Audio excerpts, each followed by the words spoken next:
नमस्कार दोस्तों, कलयुग के चमत्कार संतों की वाणी में आपका स्वागत है। दोस्तों, आज हम सुनने जा रहे हैं श्रीमद् भगवत गीता का दूसरा अध्याय।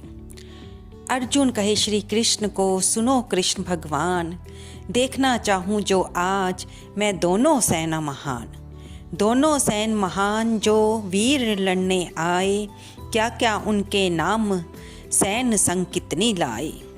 रथ मेरे को ले चलो दो सेना दरम्यान, बेजर मानो मम कथन, सुनो कृष्ण भगवान। बोल श्री कृष्ण भगवान की जय। दूसरा अध्याय प्रारंभ होते संजय ने कहा, हे धृतराष्ट्र। तब श्री कृष्ण व्याकुल चित अर्जुन से बोले, हे अर्जुन, अनार्य के सेवन करने योग्य अपयश कारक मोह इस समय तुम्हारे मन में कहाँ से आया। तुम कायर मत बनो, शोभा नहीं देता। तुम हृदय की दुर्बलता को त्याग कर युद्ध के निमित्त खड़े हो जाओ। अर्जुन ने कहा, हे मधुसूदन, मैं रण में पूज्य भीष्म और द्रोणाचार्य के ऊपर बाण प्रहार कर कैसे युद्ध करूं? गुरुजनों को मारकर इनके रक्त से सने भोगों को कैसे भोगूंगा? हम नहीं जानते कि संग्राम में हम दोनों में से कौन जीतेगा। यदि हम जान भी लें तो भी जिनको मारकर हम जीवित रहना नहीं चाहते, वही धृतराष्ट्र के पुत्र हमारे सामने प्रस्तुत हैं। मैं आपसे पूछता हूँ, जिससे निश्चय करके मेरा भला हो वह मुझे समझा कर कहिए, क्योंकि मैं आपका शिष्य हूँ। मुझे शिक्षा दीजिए। मुझे पृथ्वी का निष्कंटक राज्य मिल जाए और देवताओं का भी आधिपत्य मिल जाए तो भी ऐसा कोई उपाय नहीं देखता जो मेरी इंद्रियों के शौक को दूर करे। हे गोविंद, मैं युद्ध नहीं करूँगा। ये कहकर अर्जुन चुप हो गए। संजय बोला, हे राजन, दोनों सेनाओं के मध्य में खीन होकर बैठे अर्जुन से श्री कृष्ण ने ये वचन कहे, हे अर्जुन, जिनके लिए शोक नहीं करना चाहिए तू उसके लिए शोक करता है। और पंडितों के से वचन तो कहता है, परंतु पंडित लोग ना मरों का शोक करते हैं ना जीवितों का। हे नरश्रेष्ठ, सुख दुख को समान मानने वाले जिस वीर पुरुष को ये ब्राहा पदार्थ क्लेश नहीं देते, वह मोक्ष पाने का अधिकारी है। असत वस्तु का तो अस्तित्व नहीं है और सत्य का भी अभाव नहीं है। इस प्रकार इन दोनों को ही तत्वज्ञानी पुरुषों ने देखा है। जिससे सारा संसार व्याप्त है, उस अविनाशी को जानो, क्योंकि इस नाश रहित आत्मा का विनाश करने में कोई समर्थ नहीं है। अतएव हे भारत, तुम युद्ध करो। जो पुरुष इस आत्मा को मारने वाला तथा जो मरने वाले मानते हैं, वे दोनों ही ज्ञानी नहीं हैं, क्योंकि ये आत्मा ना मरती है ना मारती है। आत्मा ना कभी जन्मती है और ना कभी मृत्यु को प्राप्त होती है। नष्ट होने पर भी वह नाश को प्राप्त नहीं होती। जो पुरुष इस आत्मा को नित्य, अविनाशी, निर्विकार और अजन्मा जानता है, वह किसको घात करावेगा और किसको मारेगा। जिस प्रकार मनुष्य पुराने वस्त्र को फेंक कर नए वस्त्र ग्रहण करता है, उसी प्रकार आत्मा पुरानी देह छोड़कर नई देह धारण करती है। आत्मा को शस्त्र नहीं काट सकते हैं, अग्नि नहीं जला सकती, जल भिगो नहीं सकता।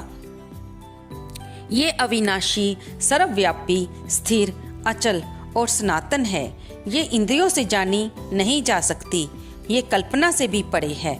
इसलिए ऐसा जानते हुए तुम्हें शोक करना उचित नहीं। हे महाबाहो, यदि तुम इस आत्मा को नित्य जन्म लेने और नित्य मरने वाली मानते हो तो भी तुमको शोक नहीं करना चाहिए, क्योंकि जो जन्मा उसकी मृत्यु और जिसकी मृत्यु हुई है उसका जन्म निश्चय है। अतएव जो बात अनिवार्य है उसके लिए सोच करना व्यर्थ है।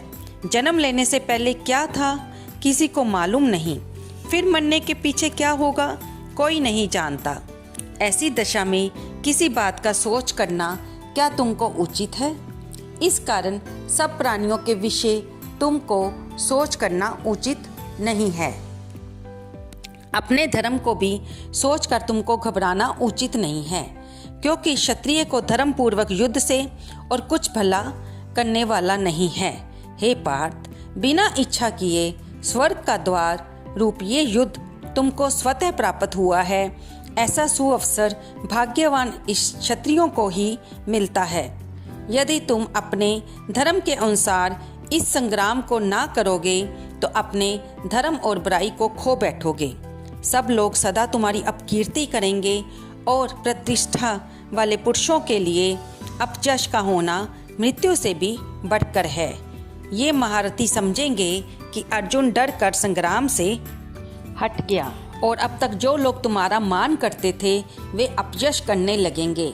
शत्रु लोग तुम्हारे पराक्रम की निंदा करते हुए अनेक प्रकार के दुर्वचन कहेंगे। इससे बढ़कर दुख तुमको और क्या होगा। यदि तुम युद्ध में नष्ट हो गए तो स्वर्ग का सुख भोगोगे और जीतने पर सब पृथ्वी तल पर राज्य करोगे। इसलिए युद्ध के निमित्त दृढ़ प्रतिज्ञ होकर खड़े हो जाओ।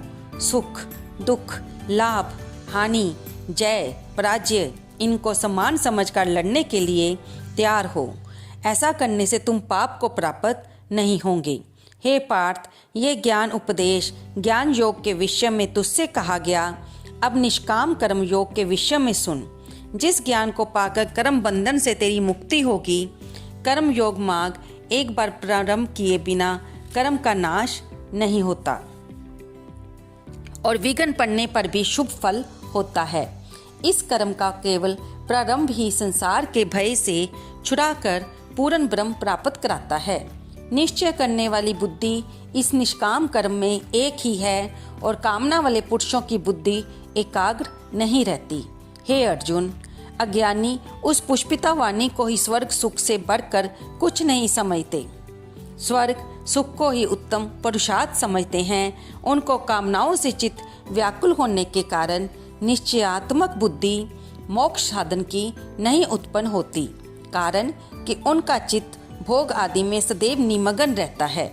जिन मनुष्यों का चित्त इस प्रकार मोह लिप्त है और जिनकी आसक्ति भोग विलास ऐश्वर्य में है, ऐसे पुरुषों के अंतःकरण में निश्चयात्मक बुद्धि नहीं होती है। हे अर्जुन, अनेक जलाशयों में मनुष्य का कार्य सिद्ध नहीं होता है। बड़े जलाशयों से वे सब प्रयोजन अनायास ही सिद्ध हो जाते हैं। उसी तरह संपूर्ण वेदों में कहा हुआ काम कर्मों का फल ब्रह्मा में भक्ति रखने वाले मनुष्य को सहज ही प्राप्त होता है। तुमको केवल कर्म करना चाहिए, फल तुम्हारे अधिकार में नहीं। तुम ना तो फल की अभिलाषा से काम करो और ना निकम्मे रहो। फल की आशा त्याग कर कार्य की सफलता को समान मानकर तुम जो गष्ट होकर कर्म करो, यही कर्म ज्ञान योग है। बस बुद्धि योग सहित कर्म से अन्य कर्म अत्यंतहीन है। इसलिए तुम बुद्धि योग का आश्रय ग्रहण करो और फल की इच्छा रखने वाले निकृष्ट होते हैं। निष्काम कर्म करने वाला पुरुष ईश्वर कृपा से इसी संसार में सुकृत तथा दुष्कृत इन दोनों ही का त्याग कर देता है। इसलिए तुम निष्काम कर्म में प्रवृत्त होवो। कर्म फल को त्याग कर ही बुद्धि युक्त ज्ञानी पुरुष जन्म बंधन से हटकर मोक्ष को प्राप्त होते हैं। जब तुम्हारी बुद्धि मोह वन के बाहर निकल जाएगी, जब तुम्हारा मन आगे सुनने वाली तथा हुई बातों से विरक्त हो जाएगा, जिस समय तुम निश्चल होकर आत्मा में स्थित होगे, तभी तुमको तत्व ज्ञान प्राप्त होगा। अर्जुन ने कहा, हे केशव, आत्म स्वरूप में निश्चल बुद्धि वाला किसको कहा है? उसके क्या लक्षण हैं? श्री कृष्ण जी बोले, हे अर्जुन, जो महापुरुष मन की सब कामनाओं को त्याग देता है और अपने आप में ही प्रसन्न रहता है, उसको निश्चल बुद्धि कहते हैं। दुख में किसके मन को खेद नहीं होता और सुख में किसको आसक्ति नहीं होती, और प्रीति भय क्रोध जिसके जाते रहते हैं, वह महात्मा स्थिर बुद्धि वाला मुनि कहाता है। जो शुभ पदार्थ प्राप्त होने से हर्ष नहीं करता, अशुभ से अप्रसन्न नहीं होता, उसी को स्थिर बुद्धि जानना चाहिए। और कछुआ जैसे अपने अंगों को सिकोड़ लेता है, उसी तरह जो पुरुष अपनी इंद्रियों को विषयों से हटाता है, उसी की बुद्धि स्थिर जाननी चाहिए। निराहारी पुरुष के विषय घट जाते हैं, परंतु विषयों में उसकी चाह बनी रहती है, पर ब्रह्म का अनुभव होने पर चाह भी घट जाती है। हे अर्जुन, मोक्ष में प्रत्यक्ष करने वाले विद्वान व्यक्ति को भी प्रबल इंद्रिय बलात्कार से उसके मन को जीत लेती है। इसलिए सब इंद्रियों को विषयों से रोक मेरे विषय तत्पर हो जावे। जिसने इंद्रियों को वश में कर लिया है उसी की बुद्धि निश्चल है। जो पुरुष विषयों के ध्यान में रहता है उसकी प्रीति हो जाती है। प्रीति होने से कामना होती है। इच्छा के पूर्ण ना होने से क्रोध, और क्रोध से अविवेक होता है। अविवेक से स्मरण शक्ति नष्ट हो जाती है। स्मरण शक्ति का नाश होने से बुद्धि क्षय होती है और फिर वह मनुष्य विनाश को प्राप्त होता है। जो पुरुष राग द्वेष से रहित हो, अपने मन को वश में रखता है, वह शांति को प्राप्त होता है। शांति मिलने पर सब दुखों का नाश हो जाता है। प्रसन्न चित्त वाले की बुद्धि निश्चल होती है। जो पुरुष योग जुगत नहीं है उसकी निश्चल बुद्धि उत्पन्न नहीं होती, ईश्वर में भावना नहीं होती और उसे शांति प्राप्त नहीं होती। अशांत को सुख कहाँ से मिलेगा? जैसे वायु नाव को जल में खींच ले जाती है, उसी प्रकार इंद्रियां उस पुरुष की बुद्धि का नाश कर देती हैं। इस कारण हे महाबाहु, जिसकी इंद्रियां विषयों से सर्वथा रोक ली गई हैं, उसकी बुद्धि स्थिर है।